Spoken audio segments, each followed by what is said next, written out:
Hey guys, welcome back to the channel. Lately I've been mixing things up a little bit with some State of Decay 2 in amongst my regular Project Zomboid content, and I figured it was about time that I did a video here on YouTube for it as well, because there's honestly so much new stuff since I played, and I think a lot of people will be in the same boat as me. If you haven't played State of Decay 2 since soon after its release, like me, then you're in for a treat. If you find this video insightful or entertaining, drop it a like and subscribe to the channel for more zombie games, tips, guides, and gameplay and all that general good stuff. So you can catch me on Twitch as well at twitch.tv/MrAtomicDuck if you want to catch some State of Decay 2 gameplay live. So like I said, I haven't touched State of Decay 2 since soon after its release, and whilst it was pretty enjoyable at the time, it didn't hold me for very long. Well, turns out since the initial release, the guys at Undead Labs have been cranking out regular content and DLCs for the game that have added a whole bunch of stuff to keep you playing for hours and hours on end. I'm not addicted. I can stop anytime I want, I promise. Really, you guys are just my support group, and I'm over here peddling more games to other zombie addicts, but it's so damn good. Originally, there were 3 maps in State of Decay to my knowledge. Now, we've got 5, with the new additions being Providence Ridge, that was added in March 2020, and Trumbull Valley, which was added very recently in September of 2021 as part of the Homecoming update. If you're thinking that name sounds familiar, Trumbull Valley is from the original State of Decay. It's placed after the events of the Heartlands update, so I'd recommend giving that a playthrough first if you're wanting to do things in order, but after the State of Decay 2 campaign. I know it's a little bit complicated. The great thing about all these maps is that when you feel like you're done with the map,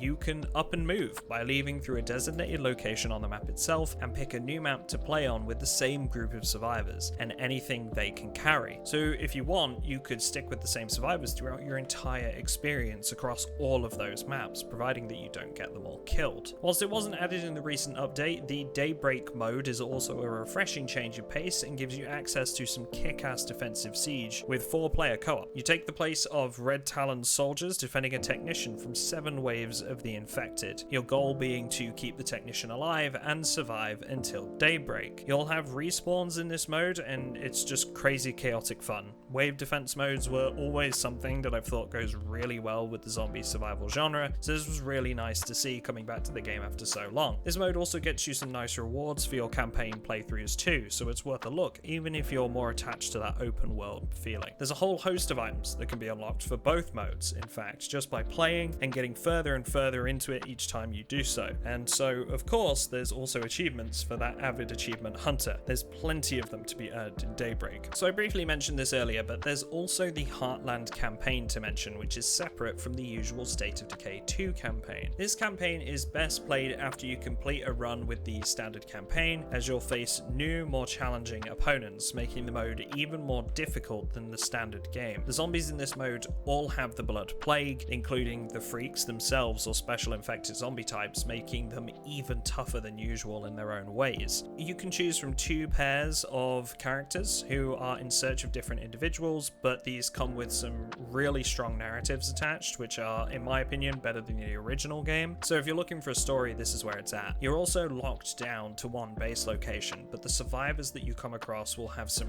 really good traits to contribute towards that. So it's a bit different to the usual, but again, a nice change of pace. And for people that consider themselves a bit of a State of Decay expert, this is going to give you a challenge. Now, it's time to play devil's advocate. There are still the age-old quirks with State of Decay that ultimately put some people off the game entirely, and I'll explain what I mean by this in a bit more detail. First of all, State of Decay 2 is entirely PvE. There's no PvP in the game at all, so if that's your thing, this probably isn't the game for you. It's meant for co-op and playing with friends against the undead, or sometimes AI survivors. I know that is a deal breaker for some, so keep that in mind. When it comes to the co-op gameplay, it's mostly really fun, but there are a couple of what could be considered downsides for most people. Looting is a big one of these. When entering a building to loot, there will be some containers lootable by the host of the game, and other lootable containers for the people that have joined the game. You cannot loot another player's container. Now, it's built this way, I assume, to encourage matchmaking and to allow people to take home cool things they find in other people's worlds, without having them having the ultimate say on who gets it. But this can also be a bit frustrating if you're playing with friends, since you might want to split up and take a building each, but unfortunately you can't do that because you're all going to have to go to every single building to make sure that you get all of the loot you can. The upside here is that obviously you can just kind of drop these items for the host if you are dedicated to playing on a friend's world instead, so it's not too too much of a problem, but again can put some people off. Another upside here is that when you leave another player's world, you'll be given rewards based on your contribution to their world, which can be used in your own game. Some of these rewards can be incredible if you put some time in. The only other thing that I feel the need to mention here is that in co-op, you'll be forced to play together. Each player is tethered to the host, so whilst you can walk around in the same town mostly without any issues, you won't be able to just go and do a supply run on the other side of the map whilst they clear out a play cart, for example.